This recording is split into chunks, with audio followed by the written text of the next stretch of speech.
नमस्कार, मी कृपा सबका न्यूज अनकट मध्ये आपलं स्वागत। पाहूयात आजच्या टॉप 10 घडामोडी। 75 वर्षात ज्या मराठ्यांना कुणबी नोंदी मिळाल्या नाहीत त्यांना आरक्षण घेता येत नव्हतं, पण आता तो कायदा झाला आणि मराठ्यांना आरक्षण मिळण्याचा मार्ग मोकळा होणार आहे असं म्हणत जरांगे यांनी राज ठाकरे यांच्या प्रश्नाला उत्तर दिले। ज्यांच्या नोंदी नाहीत त्या मराठ्यांचे आता या कायद्यापासून कल्याण होणार असून येत्या अधिवेशनात त्याचा कायदा परत होईल असं मत ही यावेळी मनोज जरांगे यांनी दिले आहे। समाजाने तपासून बघितली वस्तुस्थिती काय।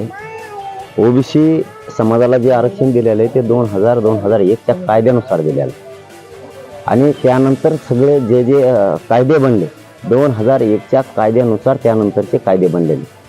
कोणालाही आरक्षणात जर घालायचं असलं मग 2004 चा असेल कायदा तो 2001 च्या नुसारच, 2006 चा आहे, हे कायदे 2001 च्या नुसारच आहे। 2000 आणि 2001 नुसारच पुढचे कायदे आरक्षणाचे बनवावे लागतात, तसे बनत नाहीत। पाठीमागचा कायद्याचा आधार घ्यावा लागतो, कारण त्यांना स्पष्ट वस्तुस्थिती माहिती पाहिजे। समाजाला माहिती आहे पण ज्यांनी विचारलं त्यांना देतो ही माहिती। तर राजपत्रित अध्यादेश यासाठी अधिसूचना काढल्या की मराठ्यांना जो 2001-2000 चा कायदा आहे ती टिकणारा कायदा आहे, ती चॅलेंज होत नाही, ती चॅलेंज नाही।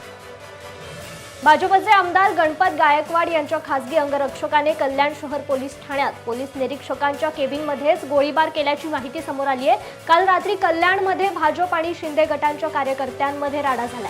यावेळी कल्याण पूर्व भाजप आमदार गणपत गायकवाड यांच्या खासगी अंगरक्षकाने शिंदे गटाचे कल्याण शहर प्रमुख महेश गायकवाड यांच्यावर गोळ्या झाडल्या। यामध्ये महेश गायकवाड आणि अन्य एकाला 2 गोळ्या लागल्या असून त्यांना पोलिसांनी तातडीने रुग्णालयात दाखल केले। दरम्यान गणपत गायकवाड यांच्या विरुद्ध गुन्हा दाखल करण्यात आला है। पुलिस स्टेशन में महेश गायकवाड़ और गणपत गायकवाड़ दोनों का आपस में किसी इशू पे कुछ विवाद था। इसी कारण कुछ कंप्लेंट देने वो आए थे। उसी दरमियान दोनों में चर्चा चल रही थी। उसी दरमियान आमदार गणपत गायकवाड़ ने महेश गायकवाड़ और उसके साथियों पर गोलीबार किया है। उसमें 2 लोग जख्मी है और आगे की तहकीकात शुरू है। सर पुलिस कितने राउंड फायरिंग हुई है? राउंड फायर है तो सर दोनों साइड से फायरिंग हुई बताया जा रहा है। पूरी डिटेल तहकीकात शुरू है। ये पूरा होने के बाद आपको डिटेल बताया जाएगा। राज्याचे अन्न व नागरी पुरवठा मंत्री छगन भुजबळ यांच्यावर बुलढाण्याचे आमदार संजय गायकवाड यांनी अर्वाच्य भाषेत टीका केली होती। संजय गायकवाड यांच्या वादग्रस्त विधानामुळे संतप्त झालेल्या ओबीसी समाजाच्या बांधवांनी नाशिकच्या नांदगावमध्ये आमदार गायकवाड यांच्या प्रतिकात्मक प्रतिमेला जोडे मारत निषेध आंदोलन केले। संजय गायकवाड यांच्यावर कायदेशीर कारवाई करून गुन्हा दाखल करावा, तसे न केल्यास समस्त ओबीसी समाज रस्त्यावर उतरून तीव्र स्वरूपाचे आंदोलन छेडतील असे निवेदन पोलीस निरीक्षकांना देण्यात आले।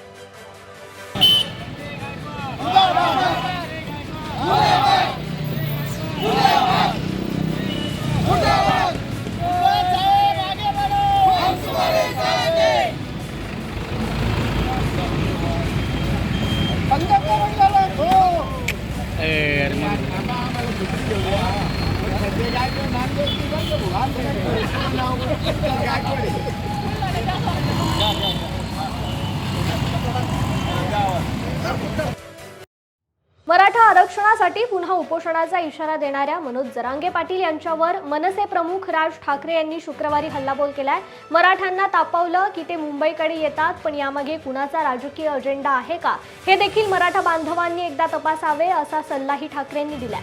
विजय काय मिळाला ते तर लोकांना कळेल।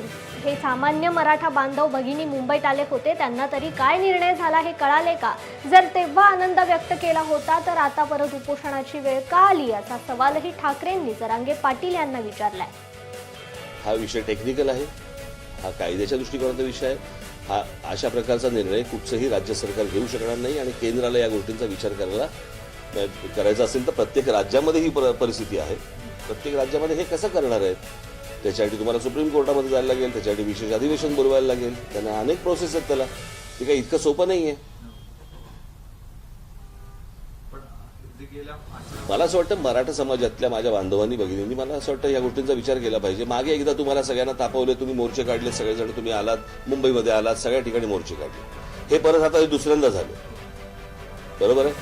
वस्तुस्थिती आपण तपासून पाहणार आहोत की नाही पाहणार आहोत, की कोणाचा तरी राजकीय अजेंडा आहे आणि त्याच्या खाली तुम्हाला सगळ्यांना मोर्चे म्हणून घेऊन जात आहेत. एकदा मला असं वाटतं प्रत्येक समाजाने पाहिलं पाहिजे.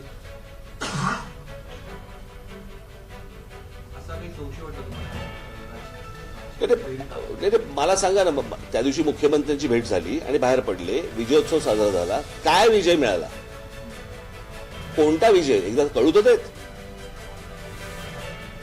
जो मराठा बांधव भगिनी जे गेली असतील तिथे मोर्चाला, त्यांना कळलं का काही काय झालं नेमकं? आणि जर झालेलं नाहीये त्याच्यामध्ये जर समजा तुम्ही आनंद व्यक्त करत होता, तर आता परत उपोषणाला कशाला बसताय? झालंय ना ती गोष्ट तुमच्या मते, मग परत उपोषण कशासाठी?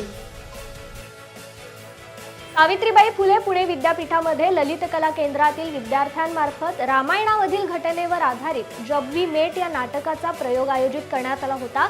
मात्र या नाटकातील संवादावर अखिल भारतीय विद्यार्थी परिषदेच्या कार्यकर्त्यांनी आक्षेप घेत या नाटकाचा प्रयोग उधळून लावलाय. या नाटकाच्या विरोधात अभविपकडून जोरदार घोषणाबाजी देखील करण्यात आली. या घटनेमुळे सावित्रीबाई फुले पुणे विद्यापीठ परिसर तणावाचे वातावरण निर्माण झालेले. या घटनेची माहिती मिळताच पोलिसांनी घटनास्थळी दाखल होत परिस्थिती नियंत्रणात आणली.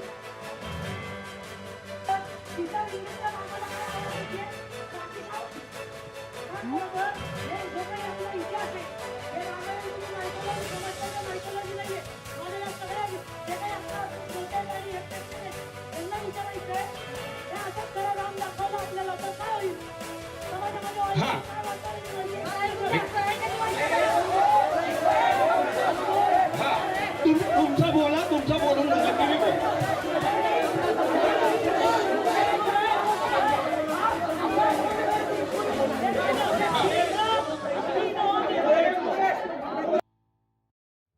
आगामी लोकसभा निवडणुकीत काँग्रेसला 40 जागा तरी मिळतील का याविषयी मला शंकाच आहे. मी त्यांना 2 जागा देत आहे, त्या त्यांनी जिंकून दाखवाव्यात, पण त्यांना अधिक जागा हव्या आहेत.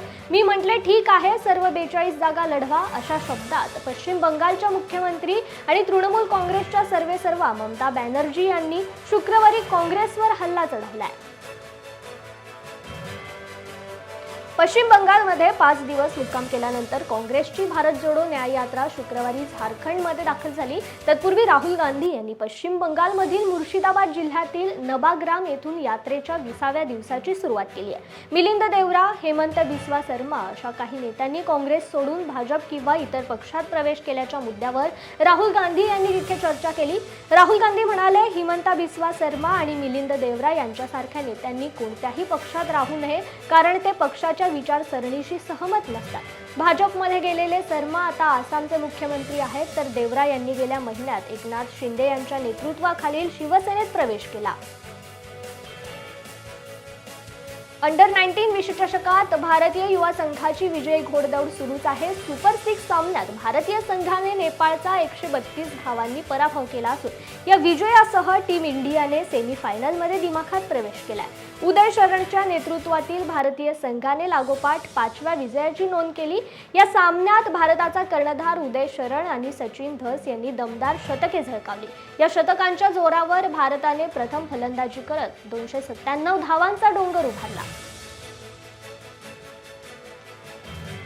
भारताचा टेनिस संघ तब्बल 60 वर्षांनंतर पाकिस्तानमध्ये डेव्हिस चषकाची लढत खेळायला गेलाय. ग्रास कोर्टवर 2 देशांमधील जागतिक गटातील ऐतिहासिक लढत होणार आहे. या लढतीत भारताचे पारडे जड समजले जात असून 2 पारंपरिक प्रतिस्पर्ध्यांमधील लढती दरम्यान कडक सुरक्षा व्यवस्था पुरवण्यात आली आहे. या लढतीसाठी फक्त 500 व्यक्तींना स्टेडियममध्ये प्रवेश देण्यात येणार आहे. विशाखापट्टणम येथे भारत आणि इंग्लंड संघातील कसोटी मालिकेतील दुसरा सामना खेळला जातोय. या सामन्यात भारतीय संघाचा कर्णधार रोहित शर्माने नाणेफेक जिंकून प्रथम फलंदाजी घेतली होती. त्यानुसार भारतीय संघाने पहिल्या दिवशी 93 षटकानंतर यशस्वी जयस्वालच्या नाबाद 179 धावांच्या जोरावर 6 गडी गमावून 336 धावांचा डोंगर उभारलाय. त्यामुळे भारतीय संघ मजबूत स्थितीत दिसत आहे. टॉप 10 मध्ये इथेच थांबूयात. पाहत रहा न्यूज अँड कट. धन्यवाद.